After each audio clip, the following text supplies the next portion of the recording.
जय जगन्नाथ। आज आसतु आमे मैंने 2025 मसीहा को हसी हसी धन्यवाद सहित विदाय देवा।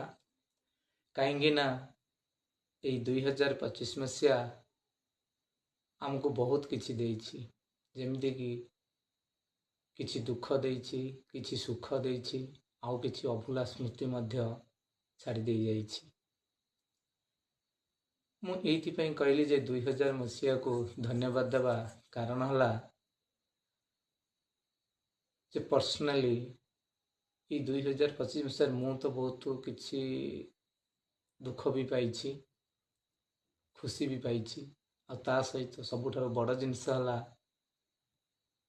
ये 2025 मसीहा मोर बहुत बंधु सृष्टि करिछि एवं मु आपण मानक सहित मध्य जोड़ी होई रहिछि एवं आपण मानक मध्य बहुत बहुत धन्यवाद। कहीं आपण बहुत मात्रा रे मोर रील्स को, वीडियो को, मोर फोटो को लाइक करिछंती, मते आहरी रील्स बनिया पई उत्साह देइछंती, मो सहित सब बेले जोड़ी होई रहिछंती। तो सेति पे आपण माननकु, आपण परिवार को समस्त को मोर आउ थरे धन्यवाद। एवं हाँ मु जानुछि आम मानक मध्य केते जन बहुत दुख कष्ट मध्य पाइथिबे ए 25 मसीह रे। तो ये दुख कष्ट तो फेरी आसबनी, किंतु मु एतिकी कहबी जे आपणकर जीवन बा जान अच्छी माने आसंता काली बा भविष्य को आहरी किछि भल हेबो। ये दुख दिन मध्य चली जीव आपणकर, पुणी सुखर दिन मध्य आसीबो। कहीं ना आमे भगवान को मध्य धन्यवाद दवा एवं 2025 मसीहा को मध्य आउ थरे धन्यवाद दवा, कारण यही 25 मसीह बहुत लोक माने निजर जीवन त्याग करिसेंती, अर्थात से माने हमको छाड़ी सबुदिन पई चली जाइछंती गोटे अपरा राज्य को, जोठारु आउ ए भूपृष्ठ को फेरिबार तांकर कौनसी भी संभावना नहीं कि फेरी भी मध्य पारिबे नहीं। किंतु जहाँ भी हो आमको भगवान दुख दे था पछे आमर जीवन अच्छी देइछंती, आमे एबे मध्य जीवित अच्छे। तो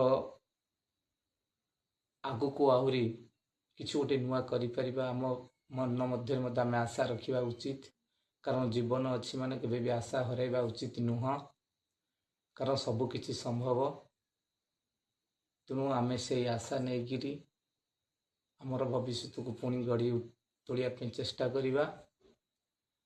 तेणु आमे माने समस्ते मध्य प्रार्थना करिबा जो मान 25 मसीह रे दुख कष्ट भोगी से मानकर दुख शीघ्र चली जाऊ एवं से माने पुणी हस खुशी निजर परिवार बंधु बांधव समस्त सहित पुणी निजर जीवन को उपभोग करंतु।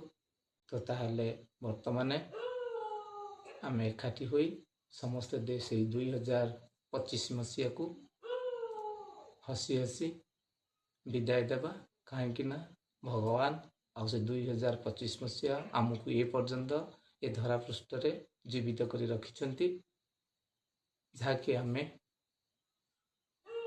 आगो पुणी आमर जीवन को सरस सुंदर मधुर करी गढ़ी तोड़िबा। जय जगन्नाथ।